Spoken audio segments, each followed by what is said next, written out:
Kita lihat kitab Ulangan pasal yang ke-6, ayat pertama sampai ayatnya yang kedua. Kitab Ulangan pasal yang ke-6, ayat pertama sampai ayatnya yang kedua.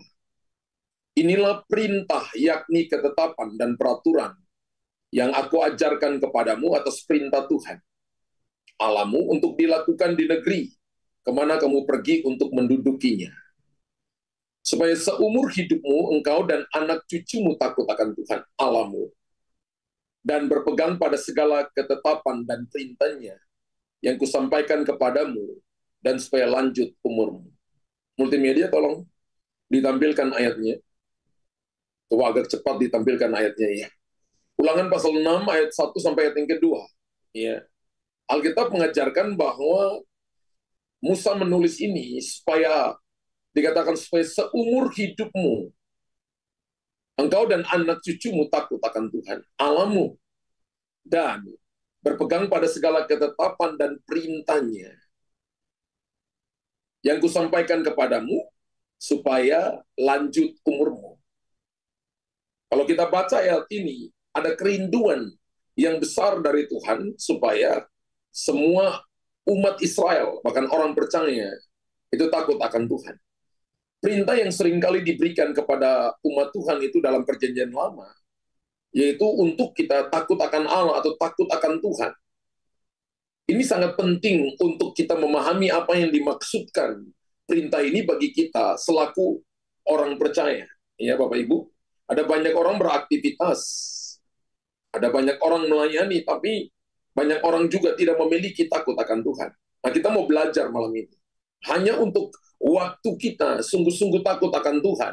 Hanya ketika saudara sungguh-sungguh takut akan Tuhan, kita akan dibebaskan dari perbudakan. Perbudakan dari segala kutuk, segala belenggu, segala roh kelemahan. Kita akan dibebaskan dari perbudakan. Dibebaskan daripada segala bentuk ketakutan yang tidak wajar, bahkan perbudakan-perbudakan yang keji sekalipun, kita akan bebas ketika kita takut akan Tuhan. Coba kita lihat pengertian takut akan Tuhan. Takut akan Tuhan ini merupakan sebuah perintah luas, ya. Ini suatu perintah yang sangat luas. Ya, takut akan Tuhan itu adalah meliputi berbagai aspek ya yang berbeda dari hubungan seorang yang percaya dengan Tuhan. Memiliki sebuah aspek yang sangat luas dari sebuah hubungan antara seorang percaya yang percaya dengan Tuhan. Ya, yang perlu untuk takut akan Allah adalah kesadaran akan kekudusan. Jadi ketika saudara dan saya bilang kita takut akan Tuhan, maka kita memiliki sebuah kesadaran akan kekudusan. Bukan cuma kekudusan, tapi keadilan, kebenarannya. Sebagai pasangan terhadap kasih dan pengampunannya. Jadi ketika kita datang kepada Tuhan, kita memiliki takut akan Tuhan itu dengan cara memiliki kesadaran akan kekudusan, akan keadilan, akan kebenarannya, ya, akan pengampunannya. Lalu kita mengenal Dia dan memahami sepenuhnya siapakah Tuhan itu. Amsal 2 ayat yang kelima berkata begini, maka engkau akan memperoleh pengertian tentang takut akan Tuhan dan mendapat pengenalan akan Allah. Engkau akan memperoleh pengertian. Kita harus memperoleh pengertian tentang takut akan Tuhan dan mendapat pengenalan akan Allah. Takut semacam ini berlandaskan pengakuan bahwa Tuhan adalah Allah yang kudus. Dan tabiatnya itu membuat Dia itu menghukum dosa. Ketika Yesus datang ke muka bumi ini, sebenarnya peragaan yang paling sangat bernilai itu adalah bagaimana tabiatnya itu dalam kekudusan menghukum dosa. Makanya Dia datang tebus kita dari hukum dosa dan membawa kita kepada hukum kasih karunia. Hal yang berikut yang kita bisa pelajari begini, bahwa takut akan Tuhan berarti memandang Dia dengan kekaguman dan penghormatan kudus. Jadi kalau kita bilang kita takut akan Tuhan, kita menghormati ketika kita datang ibadah secara pribadi, doa pribadi. Ketika kita dengar firman, karena arti takut akan Tuhan itu memandang Dia dengan kekaguman. Jadi apa ya? Takut akan Tuhan itu menghormati, mengagumi, ya, menyanjung Tuhan itu sebagai Allah karena kemuliaannya. Jadi takut akan Tuhan itu adalah saudara dan saya datang dengan sebuah kesadaran bahwa Tuhan itu adalah dia layak untuk menerima segala penghormatan, segala pengagungan. Nah, ketika kita takut akan Tuhan, maka saya percaya bahwa kita pasti akan menghormati setiap setiap sendi kehidupan kita, entah kita ada di dunia marketplace, ketika kita melayani, ketika kita berkeluarga, ketika kita ada di dunia manapun, dunia kerja, ada di manapun kita. Tapi kalau kita tahu bahwa Tuhan ada di sana, maka kita belajar mengagumi, menghormati Dia. Filipi pasal 2 ayat 12 berkata begini, hai saudara-saudaraku yang kekasih, kamu senantiasa taat. Karena itu tetaplah kerjakan keselamatanmu dengan takut dan gentar. Filipi pasal 2 ayat 12. Ya, ini ayat 11 ditunjukkannya. Hai saudara-saudaraku yang kekasih, kamu senantiasa taat. Karena itu tetaplah kerjakan keselamatanmu dengan takut dan gentar. Bukan saja seperti waktu aku masih hadir, tetapi terlebih pula sekarang waktu aku tidak hadir. Misalnya begini, ketika bangsa Israel di Gunung Sinai, mereka melihat Tuhan menyatakan diri melalui guru dan kilat dan awan padat. Jadi awan padat itu seperti awan yang gelap, yang bersusun-susun ya, di atas gunung, dan bunyi sangkakala yang sangat keras. Lalu apa yang terjadi, Bapak Ibu nanti lihat Keluaran 19:16, maka gemetarlah mereka. Mereka dalam ketakutan, sehingga memohon kepada Musa, mereka meminta kepada Musa untuk berbicara kepada mereka, dan bukan Tuhan yang langsung bicara kepada mereka. Bapak Ibu perhatikan baik ya. Jadi Tuhan mau ada sebuah kesadaran ya, dan terjadi pada hari ketiga pada waktu terbit fajar. Ada guru, ada kilat, ada awan padat di atas gunung, dan bunyi sangkakala yang sangat keras. Sehingga apa? Gemetarlah seluruh bangsa yang ada di perkemahan. Jadi takut akan Tuhan itu tujuannya adalah membuat saudara dan saya menghormati. Artinya adalah menghormati, mengagumi, apalagi tadi, ya, menyanjung Dia sebagai raja di atas segala raja dan Tuhan di atas segala Tuhan. Demikian juga halnya ketika pemazmur, ya, Mazmur 33 ayat 8 sampai ayat 9, ketika dia merenungkan Tuhan sebagai pencipta, maka pemazmur berkata begini, biarlah segenap bumi takut kepada Tuhan. Segenap bumi itu bukan cuma manusia, termasuk binatang, tumbuh-tumbuhan, hewan yang ada di laut, semua termasuk molekul. Pemazmur berkata, biarlah segenap bumi takut kepada Tuhan. Dan biarlah semua penduduk dunia gemetar terhadap Dia. Jadi kalau kita bilang kita datang kepada Tuhan, Dia bukan Allah yang mati. Dia Allah yang hidup, yang menciptakan langit dan bumi. Dan dikatakan begini, Musa aja nggak bisa lihat wajahnya, Elia aja nggak bisa lihat wajahnya. Ketika Tuhan melewati Elia, Tuhan menutupi wajahnya, dan Elia hanya bisa melihat belakangnya Tuhan. Karena wajahnya penuh kemuliaan. Alkitab berkata, barang siapa memandang wajahnya, mati, saudara. Ya. Penuh dengan kemuliaan Allah. Dan pemazmur berkata, biarlah segenap bumi takut kepada Tuhan. Dan biarlah semua penduduk dunia gentar terhadap Dia. Ini sebuah perenungan yang dalam. Ayat yang ke-9 berkata, sebab Dia berfirman, maka semuanya jadi. Dia memberi perintah, maka semuanya ada. Satu penghormatan, pengagungan, kekaguman akan Tuhan, itulah takut akan Tuhan. Jadi ketika kita datang dalam ibadah, kemudian saudara dan saya mengangkat tangan, menutup mata, dan Anda berkata, Engkau layak menerima segala pujian, segala hormat, segala kemuliaan, segala kuasa, keagungan, kebesaran. Dan hatimu takut akan Tuhan. Itu namanya Anda memiliki takut akan Tuhan. Amin. Yang sejati akan Tuhan itu menyebabkan orang percaya menaruh iman. Ini arti takut akan Tuhan, Bapak Ibu ya. Takut yang sejati akan Tuhan itu menyebabkan orang percaya menaruh iman dan kepercayaan untuk beroleh selamat hanya kepadanya. Makanya kita disebut dengan orang percaya. Kalau ini melekat pada kita, maka Bapak Ibu nggak boleh ragu dengan Tuhan. Nggak boleh bimbang dengan Tuhan. Nggak boleh sampai kita katakan saya tidak percaya kepada Tuhan. Sebab takut yang sejati akan Tuhan menyebabkan orang-orang percaya menaruh iman, menaruh kepercayaan untuk beroleh selamat hanya kepadanya. Apa sih yang tidak dapat dilakukan oleh Tuhan? Ketika saudara dan saya percaya, makanya Alkitab berkata, apakah ketika Yesus datang pada kali yang kedua, dia mendapati imannya di bumi? Artinya ketika manusia hidup dengan cara hidup hedonisme, dengan cara hidup yang berfoya-foya hari ini, orang bisa lupa Tuhan, saudara. Orang mengejar harta, mengejar kedudukan, mengejar nama baik, lebih daripada mengejar Tuhan. Tapi takut yang sejati akan Tuhan menyebabkan orang percaya menaruh iman dan kepercayaan untuk beroleh selamat hanya kepadanya. Jadi ketika kita bilang kita percaya Tuhan, itu bukan tergantung karena apa yang kita punya. Bukan tergantung bahwa apa yang melekat pada kita. Bukan tergantung pada nama baik. Bukan tergantung pada pemikiran kita. Tapi tergantung kepada siapa yang ada dalam kita. Siapa yang kita percaya itu takut akan Tuhan. Amin. Misalnya begini, setelah bangsa Israel menyeberangi Laut Merah,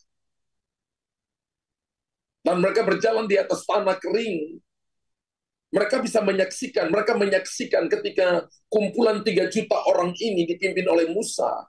Mereka bisa menyaksikan pembinasaan yang terjadi ketika Tuhan menghukum bala tentara Mesir.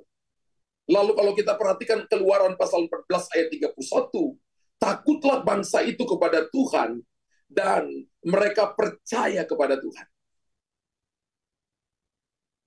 Keluaran 14 ayat 31, ketika dilihat oleh orang Israel betapa besarnya perbuatan yang dilakukan Tuhan terhadap orang Mesir, maka takutlah bangsa itu kepada Tuhan. Dan mereka percaya kepada Tuhan dan kepada Musa hambanya itu. Mereka takut kepada Tuhan karena Tuhan melakukan perkara besar, membelah laut Teberau atau Laut Merah dan menghukum tentara Mesir. Sedangkan mereka sendiri selamat, 3 juta orang itu tidak ada satupun yang mati ketika melewati Laut Teberau. Kaki yang paling terakhir menarik kakinya dari dalam air, maka air laut kemudian tertutup kembali. Saat itulah mereka takut akan Tuhan. Ketika saudara dan saya bisa bangun pagi, harusnya kita takut akan Tuhan. Karena nafas yang ada pada hidung saudara itu tidak bisa Anda beli di toko pulsa, nggak bisa. Tidak ada yang jual pulsa nafas, itu nggak ada.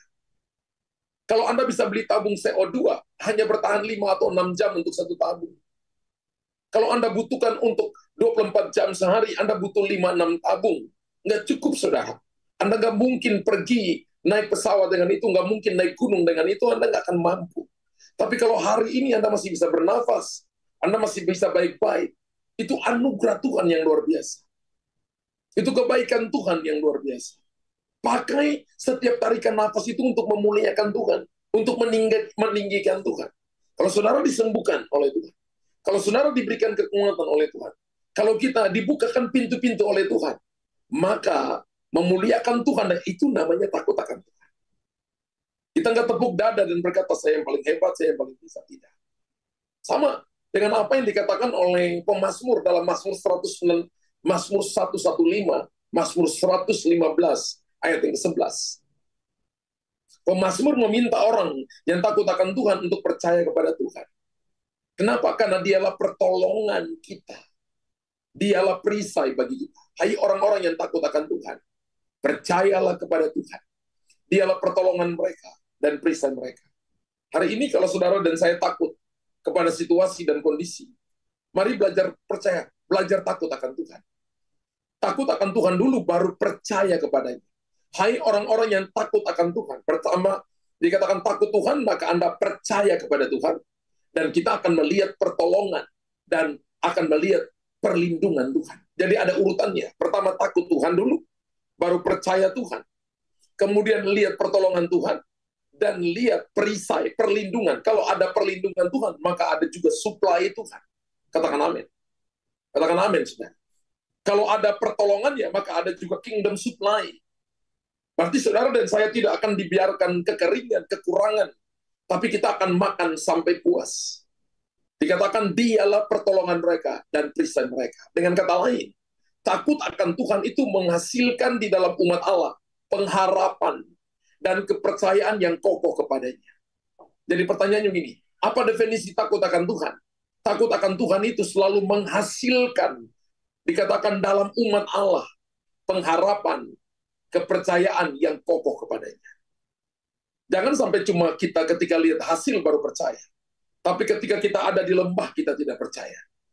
Jangan sampai saudara dan saya ketika Anda diberkati secara keuangan melimpah, baru Anda haleluya 12 kali. Tapi ketika Anda mengalami kekurangan, defisit, maka Anda ngomel. Itu bukan takut akan Tuhan. Takut akan Tuhan itu menghasilkan dalam diri umat Allah, pengharapan, kepercayaan yang kokoh kepadanya. Tidak bergeming. Nah, makanya takut akan Tuhan itu seperti Sadrak, Mesak, Abednego yang berkata kepada Nebukadnezar, sekalipun Allah kami yang kami sembah tidak menolong kami, kami tidak akan menyembah patung yang didirikan oleh Tuhanku. Itu resikonya, mereka nggak tahu apa yang akan terjadi. Resikonya mereka terbakar oleh api itu. Resikonya mereka mati. Tapi mereka mempertahankan iman. Itu namanya pengharapan, kepercayaan yang kokoh. Itu namanya takut akan Tuhan. Jadi kekristenan itu, perjalanan rohani kita, ya naik turun saudara. Tapi iman saudara dan saya harus terus meningkat. Amin. Iman kita harus kokoh. Makanya Yesus berkata, akulah Petra, gunung batu yang kokoh. Oleh karena itu jangan heran Bapak Ibu, bahwa umat Allah yang semacam ini selamat. Mereka akan beroleh keselamatan dan menerima kasih kemurahannya yang akan membuat saudara dan saya menerima anugerah dari Tuhan. Bisa lihat di Mazmur 85 ayat yang ke-10. Mazmur 85 ayat yang ke-10. Multimedia bantu saya. Sesungguhnya keselamatan daripadanya dekat pada orang-orang yang takut akan Dia. Keselamatan daripadanya dekat pada orang-orang yang takut akan Dia. Sehingga kemuliaan diam di negeri kita. Ketika Bapak Ibu dan saya takut akan Tuhan, maka Anda akan melihat keselamatan. Terjemahan yang lain berkata kekuatan. Terjemahan yang lain mengartikan, terjemahan asli mengatakan bahwa Anda akan beroleh pertolongan yang ajaib dari Tuhan ketika kita takut akan Tuhan. Berapa banyak yang mau dapat pertolongan yang ajaib dari Tuhan? Belajar takut akan Tuhan. Jangan hidup karena apa yang Anda lihat dengan mata. Belajarlah takut akan Tuhan, dan Anda akan melihat perkara-perkara ajaib dan hebat. Yang terakhir, takut akan Allah itu meliputi kesadaran bahwa Dialah Allah yang marah terhadap dosa dan berkuasa untuk menghukum mereka yang melanggar hukum-hukumnya yang adil. Baik dengan segera maupun di dalam kekekalan. Mazmur 76 ayat 8 dan ayat yang ke-9.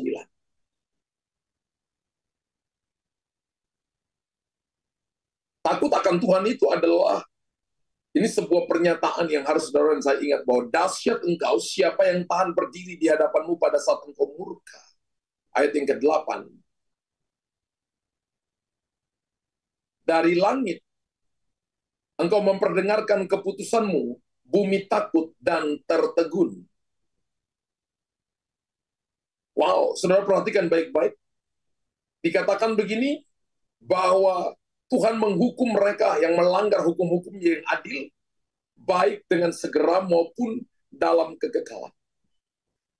Jadi takut akan Allah itu menyadarkan kita hari ini untuk kita reposisi hati kita.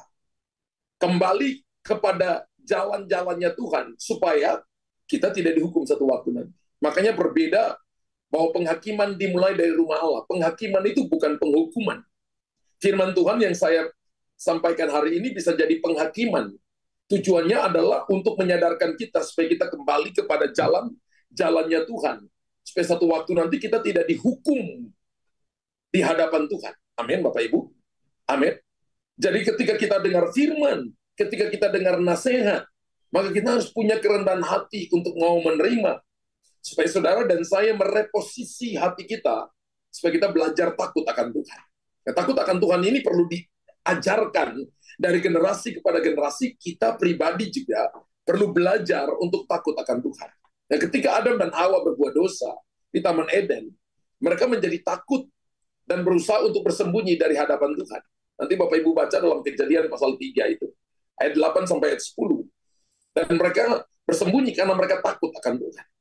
Orang buat dosa itu selalu tidak mau datang ibadah. Orang buat dosa itu selalu bersembunyi. Tapi orang benar itu seperti singa muda, saudara. Ya, dia mungkin buat salah, tapi dia kembali akui di hadapan Tuhan. Ketika firman Tuhan datang menegur dia mereposisi hatinya, memperbarui hidupnya, hidup benar di hadapan Tuhan, lalu hidupnya menyenangkan Tuhan. Nah, Musa juga mengalami aspek takut akan Tuhan ketika dia menghabiskan 40 hari dan 40 malam ketika dia berdoa bagi bangsa Israel yang berdosa. Nanti bisa lihat Ulangan 9 itu, ayat 19. Ya. Ulangan 9 ayat 19. Sebab aku gentar karena murka dan kepenasan amarah yang ditimpakan Tuhan kepadamu sampai ia mau memunahkan kamu. Sebab aku gentar karena murka dan kepenasan amarah yang ditimpakan Tuhan kepadamu sampai ia mau memunahkan kamu. Tapi sekali ini pun Tuhan mendengarkan aku. Kita perlu ada intercessor, orang yang mau untuk datang berdiri di hadapan Tuhan, menjadi penengah antara Allah dan manusia, untuk mengingatkan Tuhan tentang orang berdosa, dan untuk menyadarkan orang berdosa, supaya mereka kembali bertobat, dan mereposisi hati mereka untuk mereka takut akan Tuhan. Demikian pula kalau kita perhatikan dalam perjanjian baru, dalam Ibrani 10 ayat 31, boleh itu ditunjukkan. Ibrani 10 ayat 31, dikatakan ngeri benar kalau jatuh ke dalam tangan Allah yang hidup. Bayangkan kitab Ibrani menulis kata ngeri benar. Dia mungkin mencoba mencari-cari kosakata yang tepat untuk bagaimana menggambarkan seseorang. Kalau dia tidak takut akan Tuhan, terus jatuh dalam tangan Allah yang hidup, itu ngeri benar. Ya. Segera setelah mengakui pembalasan dan hukuman Tuhan yang akan datang. Ketika penulis Ibrani ini menulis Ibrani 10 ayat 31, dia mulai dengan berkata ngeri benar kalau jatuh ke dalam tangan Allah yang hidup. Saya percaya bahwa ketika kita mendengarkan firman Tuhan ini, semua yang bisa diberikan oleh dunia itu cuma fasilitas, Bapak Ibu. Dan jangan mencintai dunia lebih daripada mencintai Tuhan. Jangan menghormati dunia lebih daripada menghormati Tuhan. Jangan menghormati orang lain, mengagumi orang lain lebih daripada mengagumi Tuhan. Amin.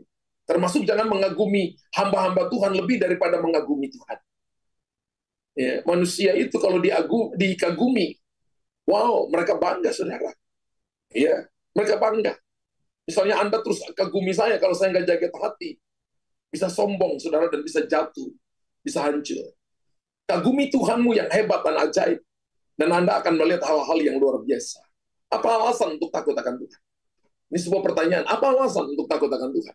Alasan untuk takut akan Tuhan itu bersumber pada pengertian dari takut akan Tuhan itu sendiri. Kita harus takut akan Tuhan. Kenapa saya perlu takut akan Tuhan? Karena kuasanya yang besar.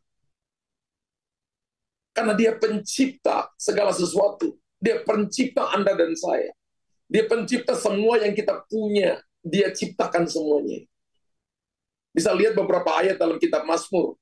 Ya, Mazmur 33 ayat 6 sampai ayat yang ke-9. Mazmur 33 ayat 6 sampai 9. Oleh firman Tuhan langit telah dijadikan. Oleh nafas dari mulutnya segala tentaranya. Wow. Sampai ayat 9. Ia mengumpulkan air laut seperti dalam bendungan. Ia menaruh samudra raya ke dalam wadah. Luar biasa. Biarlah segenap bumi takut kepada Tuhan. Biarlah semua penduduk dunia gentar terhadap Dia. Lihat ayat 9. Sebab Dia berfirman, maka semuanya jadi. Dia memberi perintah, maka semuanya ada. Ini alasan kita takut akan Tuhan. Karena Tuhan yang hebat, yang ajaib. Bayangkan air laut aja tidak melewati batasan yang Tuhan sudah gariskan di tepi pantai. Benar? Kalau Anda lihat ombak datang, ombak tidak melewati batasan yang Tuhan sudah gariskan di tepi pantai. Betapa besar kuasanya, betapa ajaib kemuliaannya. Bapak Ibu perhatikan dalam Mazmur 33 itu. Bisa kita lihat lagi dari Mazmur 96 ayat 4 dan 5, beberapa ayat saya tunjukkan kepada saudara. Mazmur 96 ayat 4 dan ayat yang kelima.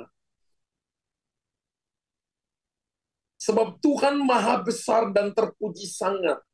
Ia lebih dahsyat daripada segala ilah. Kalau ada Allah seperti ini, bacanya bukan Allah, tapi bacanya ilah. Boleh kembali ke ayat 4? Boleh ayat 4?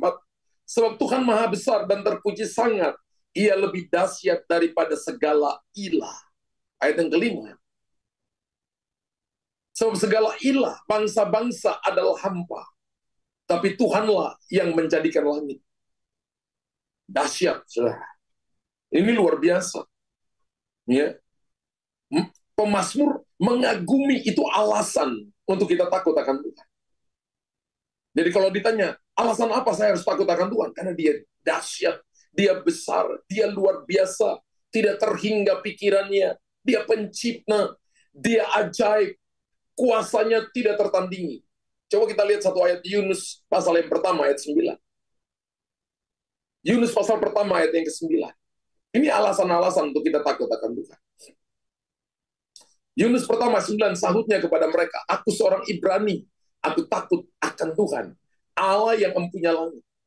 Bayangkan, Yunus takut akan Tuhan karena dia katakan Tuhan yang punya langit, yang telah menjadikan lautan dan daratan, laut segala isinya, semua yang ada di langit, semua yang ada di langit termasuk sorga. Dia yang punya sorga, dia yang punya segala yang ada di atas, segala yang ada di bawah air, semuanya itu punyanya Tuhan, yang jadikan Tuhan. Dan Yunus berkata, aku takut akan Tuhan. Wow. Itu alasan pertama. Alasan kedua, kuasa mengagumkan yang terus dijalankannya atas unsur-unsur ciptaannya. Dan atas kita. Dan atas kita juga. Itu merupakan alasan untuk takut akan Allah. Jadi kuasa mengagumkan yang terus dijalankannya atas unsur-unsur ciptaannya. Misalnya Bapak Ibu bisa lihat pohon mangga mengeluarkan buah mangga. Manusia nggak bisa ciptakan buah mangga. Manusia nggak bisa ciptakan buah durian. Bisa mungkin, tapi nggak bisa dimakan isinya. Itu kuasa, itu alasan harus kita takut akan Tuhan. Bisa kita lihat dalam Keluaran 20 ayat 18 sampai ayat 20. Keluaran pasal 20 ayat 18 sampai ayat yang ke-20.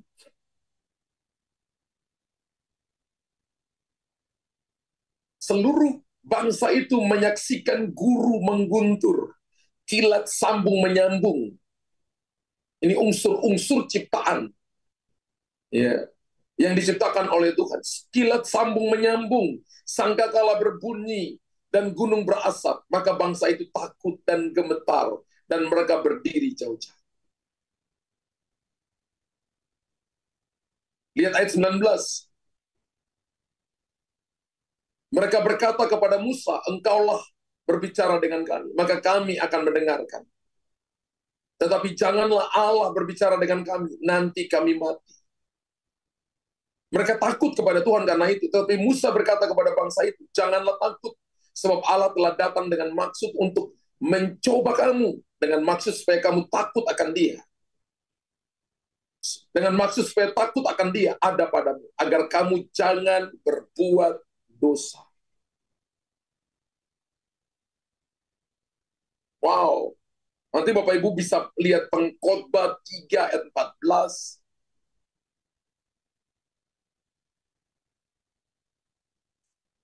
Bisa lihat Yunus, boleh, Pengkhotbah 3. Aku tahu bahwa segala sesuatu yang dilakukan Allah akan tetap ada untuk selamanya.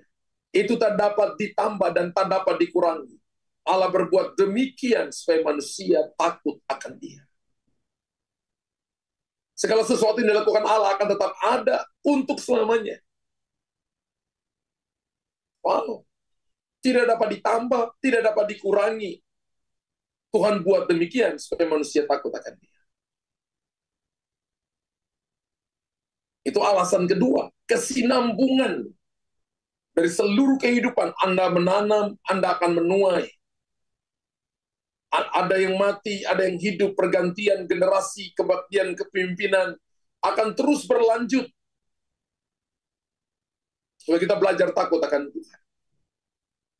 Bila kita menyadari kekudusan Tuhan, yaitu pemisahan dari perlawanan yang tanpa keputusan terhadap dosa, maka tanggapan normal seorang manusia ialah takut kepadanya. Jadi kita menyadari akan kekudusan Tuhan. Contoh itu dalam ketika Rasul Paulus, ketika dia di Patmos, lalu dalam Wahyu pasal 15 ayat yang keempat. Wahyu 15 ayat yang keempat.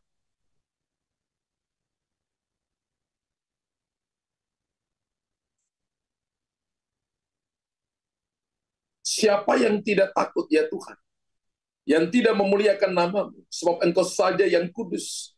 Karena semua bangsa akan datang dan sujud menyembah Engkau. Sebab telah nyata kebenaran segala penghakiman. Kalau kita baca ayat 1, 2, dan 3, maka itu menggambarkan tentang kemuliaan Allah yang hebat. Dan Rasul Yohanes berkata, siapa yang tidak takut ya Tuhan, dan tidak memuliakan namamu. Artinya tidak ada alasan untuk kita tidak memuliakan nama Tuhan.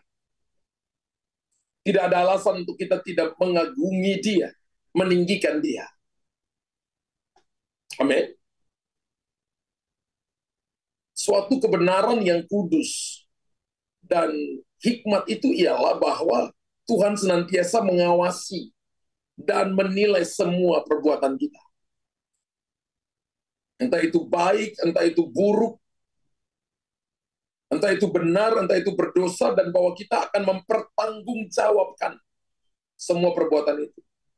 Baik sekarang maupun nanti pada hari penghakiman pribadi kita. Jadi memang kita harus hidup takut akan Tuhan, supaya kita menjauhi dosa dan melakukan kebenaran. Apa implikasi pribadi tentang takut akan Tuhan? Apa implikasi pribadi tentang takut akan Tuhan? Takut akan Tuhan bukan sekedar sebuah doktrin Alkitabiah. Ketika saya merenungkan tentang takut akan Tuhan, ini bukan cuma doktrin Alkitabiah. Ini bukan cuma sebuah pengajaran, tapi ini harus menjadi lifestyle, gaya hidup. Karena dalam banyak hal, takut akan Tuhan itu mengenal langsung pada kehidupan kita sehari-hari. Jadi ini bukan cuma doktrin Alkitabiah. Ini tidak hanya diajarkan di sekolah-sekolah teologi, menjadi sebuah doktrin, menjadi sebuah pengajaran, tapi sebenarnya takut akan Tuhan ini mengenal langsung kepada kehidupan sehari-hari. Kalau itu mengenal kepada kehidupan sehari-hari, jika kita sungguh-sungguh takut akan Tuhan, kita akan hidup taat pada perintah-perintahnya. Dan otomatis ketika kita hidup taat kepada perintahnya, kita akan dengan tegas menjauhi dosa. Kita akan dengan tegas tidak kompromi dengan dosa. Amin. Amin, Bapak Ibu. Jadi kalau kita bilang implikasi pribadi tentang takut akan Tuhan adalah kita adalah orang yang taat kepada perintahnya. Kita dengar firman, kemudian kita melakukan firman, dan kita tidak kompromi dengan dosa. Salah satu alasan Tuhan membangkitkan rasa gentar ini dalam diri orang Israel di Gunung Sinai ialah agar mereka bisa belajar berbalik dari dosa-dosa mereka. Karena kalau kita baca tentang Israel di padang gurun, mereka berontak kepada Tuhan, mereka berontak kepada Musa, mereka tidak mau mendengarkan firman Allah, sehingga akhirnya Tuhan bicara kepada mereka.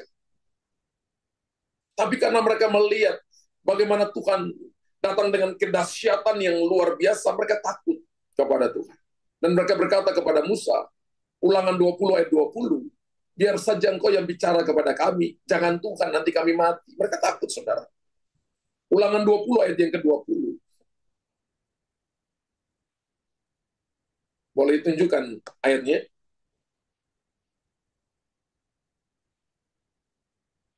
Hanya pohon-pohon yang engkau tahu tidak menghasilkan makanan, boleh kau rusakkan dan kau tebang untuk mendirikan pagar pengepungan terhadap kota yang berperang melawan engkau sampai kota itu jatuh. Ini Ulangan 20 ayat 20.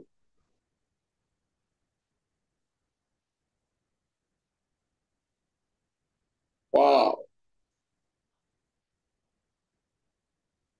Bapak Ibu perhatikan begini, bahwa berkali-kali Musa di dalam khotbahnya, pengajarannya, wejangannya, yang terakhir bagi bangsa Israel, Musa mengaitkan takut akan Tuhan dengan melayani dan mentaati Dia untuk turun-temurun. Bisa kita lihat Ulangan pasal 5 ayat 29. Ulangan pasal 5 ayat 29.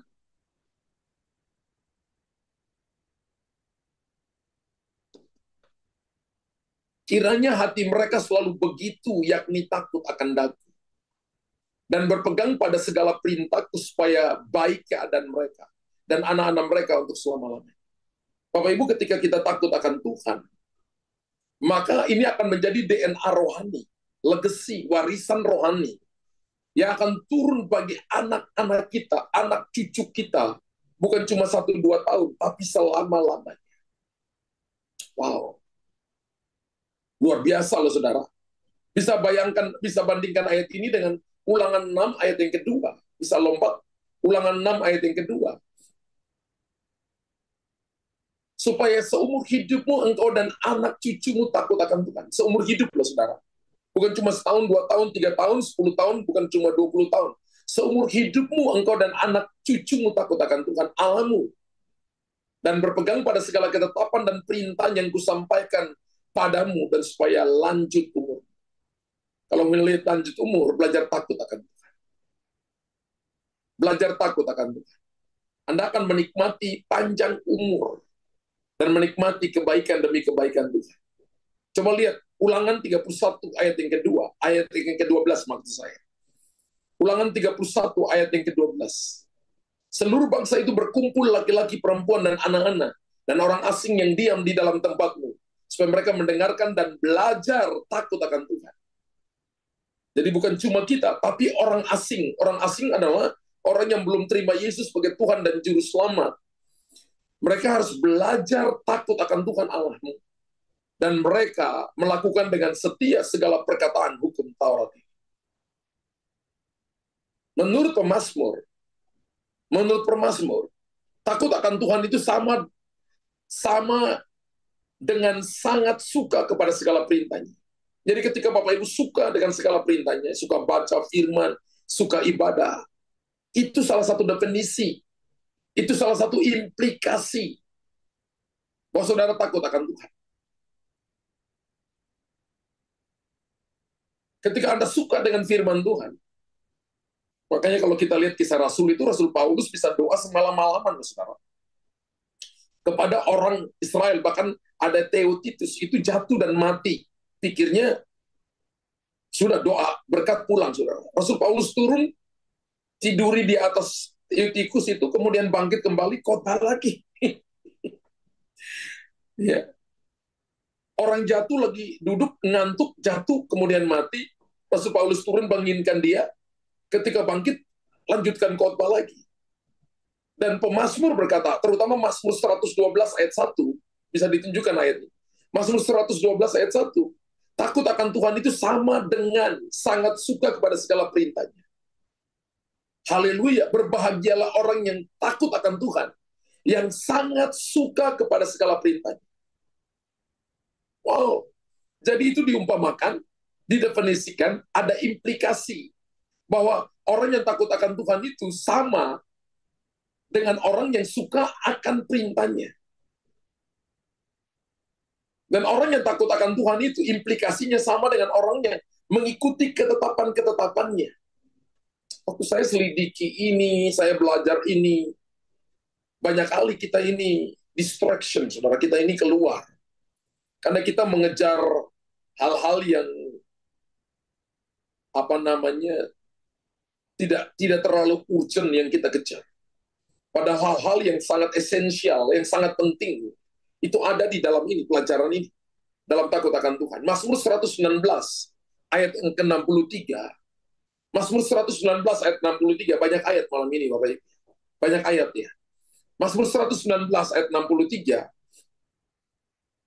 Aku bersekutu dengan semua orang yang takut kepadamu, dan dengan orang-orang yang berpegang pada tita-tita. Bapak Ibu kalau mau bergaul, jangan bergaul dengan orang yang tidak takut akan Tuhan. Bergaullah dengan orang yang takut akan Tuhan. Mazmur 119 ini Mazmur Daud, ayat 63. Daud berkata, aku bersekutu dengan semua orang yang takut kepadamu.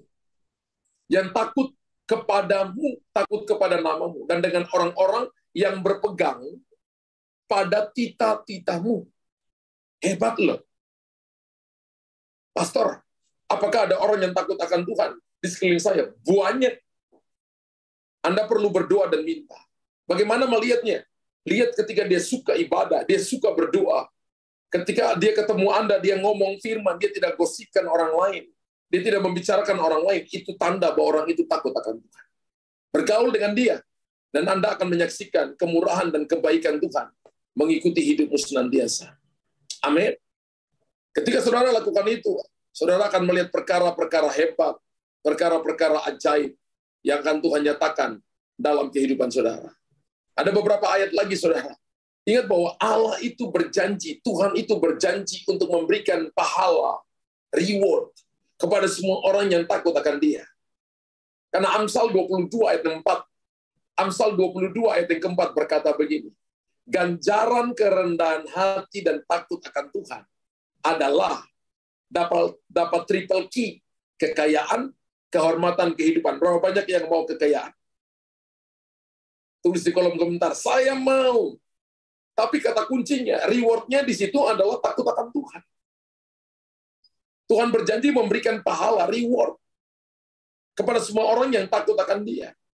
Karena Amsal berkata, Amsal 22:4, ganjaran kerendahan hati dan takut akan Tuhan akan membuat Anda dan saya menerima triple key, kekayaan, kehormatan, dan kehidupan. Kalau Anda belajar rendah hati artinya mau menerima semua teguran Tuhan, teguran firman Tuhan. Dan Tuhan bisa pakai orang, Tuhan bisa pakai hamba Tuhan, Tuhan bisa pakai pengkhotbah, Tuhan bisa pakai suami, Tuhan bisa pakai istri, Tuhan bisa pakai anak-anakmu, Tuhan bisa pakai teman, Tuhan bisa pakai situasi, kondisi, bicara kepada saudara. Jika Anda rendah hati dan takut akan Tuhan, Anda akan menerima pertama kekayaan, kehormatan, kehidupan. Dan reward yang lain ialah perlindungan dari kematian. Wow. Kematian di sini ini kematian apa? Kematian kekal, saudara. Ya semua orang akibat dosa Adam dan Hawa, semua orang akan mati. Tapi mereka yang mati ketika Yesus datang menyongsong kita di awan-awan, maka orang yang mati dalam Tuhan yang bangkit lebih dulu. Kemudian kita yang masih hidup, kita diupahkan lalu menyongsong Tuhan di awan-awan. Ini pahala yang lain dijanjikan Tuhan kepada kita, itu adalah perlindungan dari kematian. Kematian di sini itu kebinasaan, kematian kekal. Coba lihat Amsal 14 ayat 26 sampai 27. Amsal 14 ayat 26 sampai 27.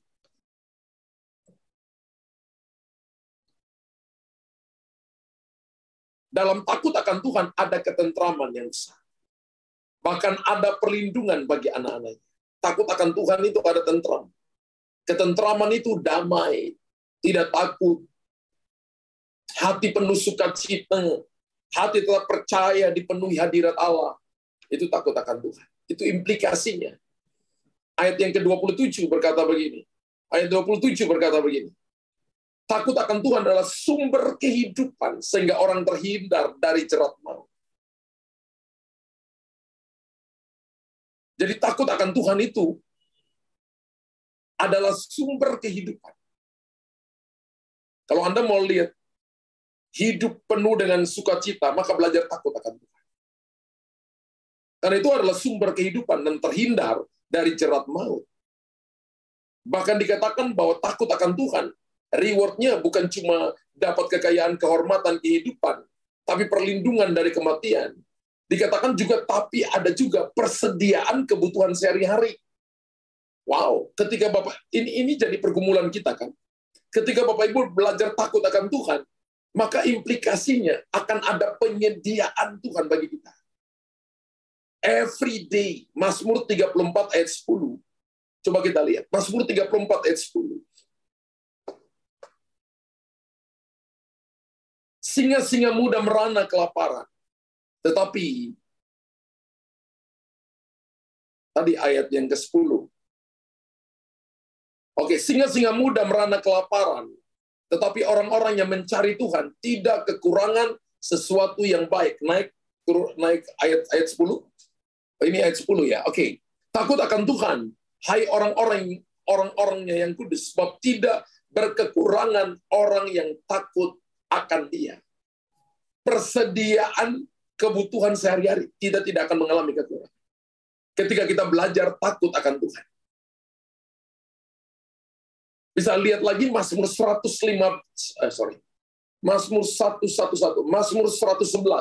ayat yang kelima. Banyak ayat ya Bapak Ibu catat ya. Malam ini pengajaran tentang belajar takut akan Tuhan. Mazmur 111 ayatnya yang kelima. Bukan ayat yang ketiga, ayat yang kelima.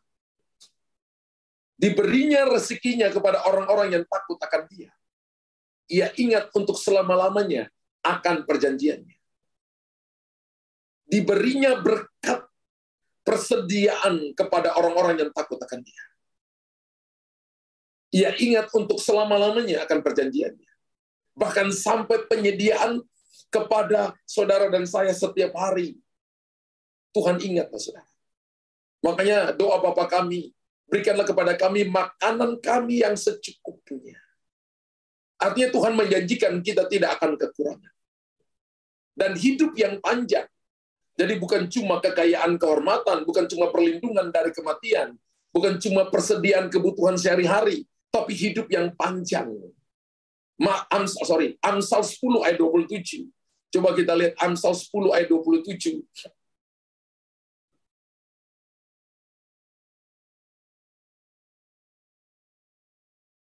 Takut akan Tuhan memperpanjang umur, tetapi tahun-tahun orang fasik diperpendek.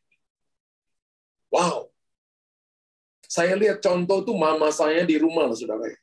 95 tahun. Nggak sakit. Beliau tua itu karena umur, saudara. Masih tetap berdoa. Apa saja diomongin dari mulutnya tentang Tuhan. Doa. Semalam-malaman itu bisa doa, saudara. Kalau nggak tidur, doa.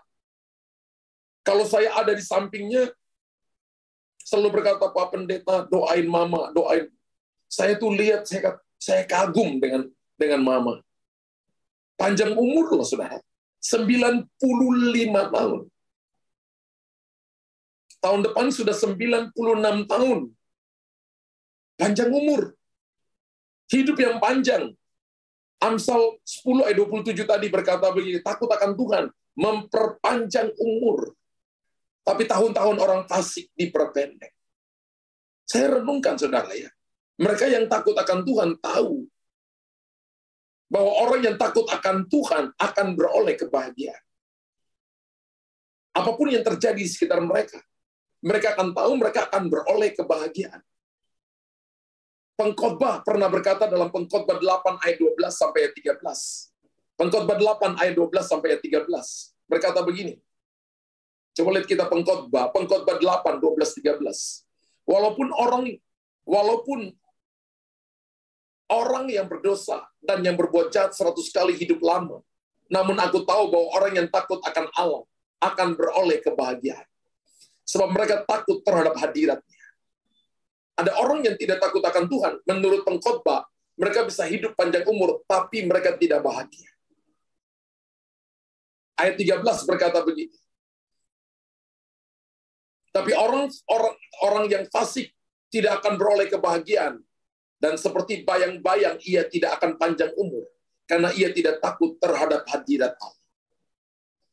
kita belajar menghormati hadirat Allah, menghormati firman Allah, menghormati Tuhan, maka itu tanda bahwa kita takut akan Tuhan.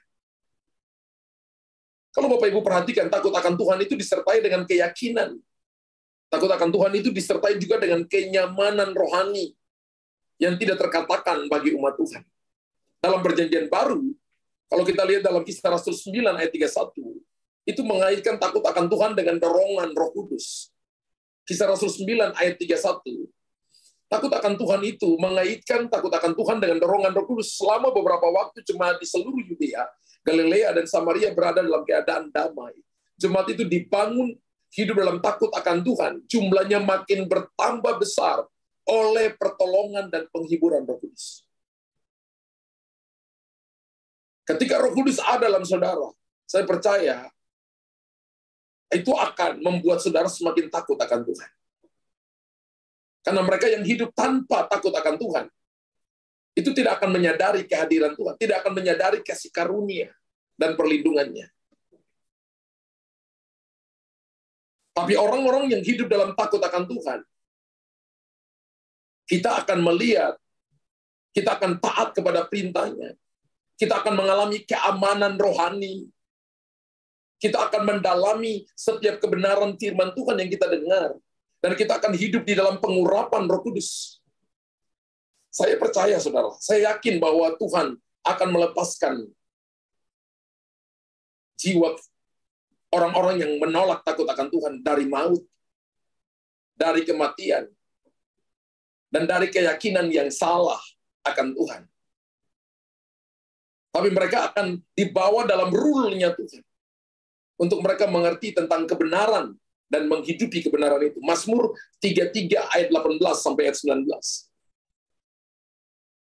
Mazmur 33 ayat 18-19 dikatakan begini.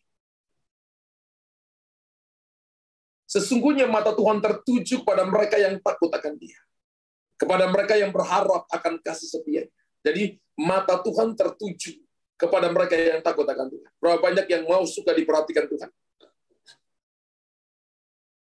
Wow.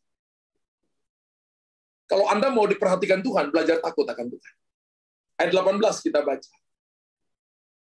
Ayat 18 kita baca. Ayat 19 maksud saya, ayat 19. Untuk melepaskan jiwa mereka daripada maut dan memelihara hidup mereka pada masa kelaparan. Ada penyediaan melepaskan jiwa mereka dari maut. Wow. Ada keamanan rohani, ada perlindungan, ada urapan Tuhan. Sehingga saudara dan saya bertumbuh, berbuah, menghasilkan buah yang tetap di dalam takut akan Tuhan. Dan nama Tuhan dipermuliakan. Tuhan memberkati saudara. Amin, amin, amin, amin. Bapa di sorga, terima kasih malam ini. Materaikan firman-Mu. Hamba berdoa malam ini, biarlah roh takut akan Tuhan aku lepaskan kepada umat-Mu Tuhan. Supaya kami hidup dalam takut akan Tuhan. Kami punya kesadaran, punya keintiman. Kami sadar bahwa kuasa-Mu tidak terbatas. Dulu, sekarang, sampai selama-lamanya. Engkau ya dan amin. Engkau Tuhan yang berdaulat. Engkau Tuhan yang memelihara kami. Berkat Engkau perintahkan mengikuti kami every day, Tuhan. Kalau hari ini kami bisa ada, kami bisa bernafas, itu karena Tuhan. Dan Engkau mau supaya kami belajar takut akan Tuhan. Belajar hidup dalam perintah-perintah. Materaikan firman. Aku lepaskan takut akan Tuhan. Roh takut akan Tuhan. Turun bagi umat-Mu. Turun bagi umat-Mu. Saya lihat beberapa saudara sedang dicamah oleh Tuhan. Jamah mereka Tuhan. Jamah mereka Tuhan. Jamah mereka Tuhan. Jamah mereka Tuhan. Jamah mereka Tuhan. Api, api, api, api, api, api, api, api Roh Kudus. Turun di atas mereka. Turun di atas mereka Tuhan. Turun di atas mereka. Biarlah mereka takut akan Tuhan. Takut akan Tuhan. Takut akan Tuhan. Takut akan Tuhan. Terus percaya kepada Tuhan. Percaya akan kebesarannya. Bahwa Engkau tidak pernah gagal. Engkau ya dan amin. Engkau ya dan amin. Turun Angkat setiap kutuk, angkat setiap ikatan yang mengikat mereka. Angkat roh kelemahan, roh sakit penyakit di atas mereka. Engkau mematahkan itu dalam nama Yesus. Dan berikan kepada mereka kesadaran, tetap takut akan Tuhan. Pengertian tentang takut akan Tuhan. Sehingga mereka mau belajar takut akan Tuhan. Dalam nama Yesus. Dalam nama Yesus Tuhan. Terima itu, saudara. Terima itu. Terima itu, terima itu, terima itu, terima itu. Terima itu. Di dalam nama Yesus. Kami berdoa dan mengucap syukur. Haleluya, haleluya. Amin, amin.